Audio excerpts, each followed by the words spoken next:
Hi, my name's Bud Amundsen. I'm the Executive Director of Youth 715 Ministries. Thank you so much for checking into our homecoming auction. I remember as a young child playing in the surf on the Jersey Shore.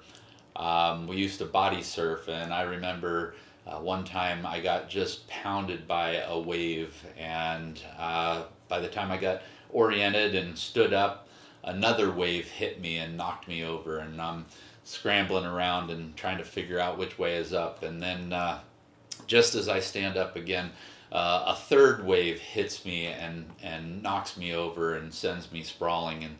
And I was in pretty bad shape. I hadn't gotten a breath of air in quite a while, and it wasn't until a gentleman, much more stable on his feet, was able to grab a hold of me and stand me up and kind of pull me out of the water.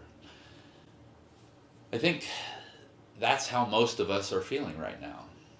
Just wave after wave after wave of challenge and struggle has hit us, whether it's the COVID virus and the shutdown related to that and all the challenges of social distancing, whether it's the um, political turmoil in our country that has ended in violence, or the racial tension in our country and state that has ended in violence. And now, locally, we have these devastating fires that have just um, sent such huge amounts of damage through our communities. And people are really, as I've never seen before, reeling with the impact and trying to get their kind of head wrapped around what has taken place and what the reality of our situation is, and in some respects, waiting for that next wave to hit. And I can tell you, young people are struggling in the exact same way.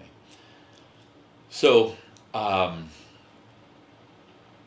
it's been really brought home to me here recently through a number of conversations. But we exist for a time like this, right?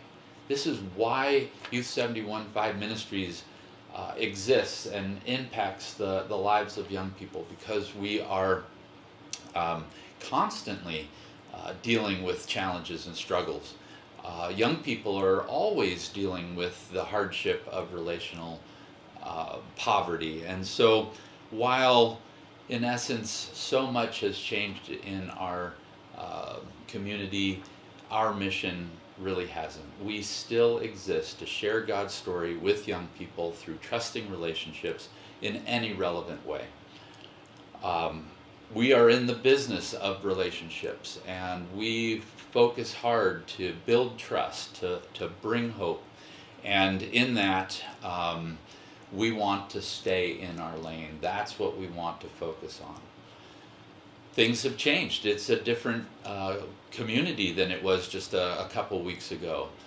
We are dealing with young people that have been displaced. We are dealing with the challenges of social distancing and distance learning, and the impact that schools aren't meeting. And so, in that situation, we right now are working hard to purposely, intentionally connect with young people that we know.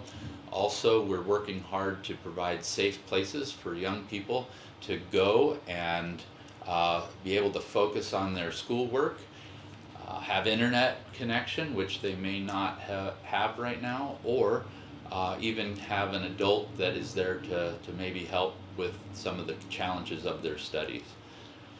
Um, while we're working hard in that regard, we're also dealing with the challenges of the fire, what's taken place there. And this is where we are very much intentionally connecting with young people, listening to their stories, listening to their hurts, their fears, their losses, also trying to gather their needs and how we can connect them with the resources that we need. And to stay in our lane, that's where we are also collaborating and working with some other agencies in our area. Through the Salvation Army, we are providing food and activities at the expo, where people have gathered to you know, have the short-term shelter and find a meal and find other needs that they have met. Also through Mercy's Gate, we're connecting with them. They're kind of more in the phase 2 area of things, going through, helping people go through paperwork and get bills paid and meet the challenges that they're finding in trying to get their lives put back together. And also we're collaborating with Helping Hands International and providing for them in their efforts to help owners sift through their burnt belongings and dealing with the challenges there. So related to that and what we are doing here at 71.5, we have opened a fire relief fund, and that's where we are collecting funds to meet needs that are a little outside the box of what other agencies can do.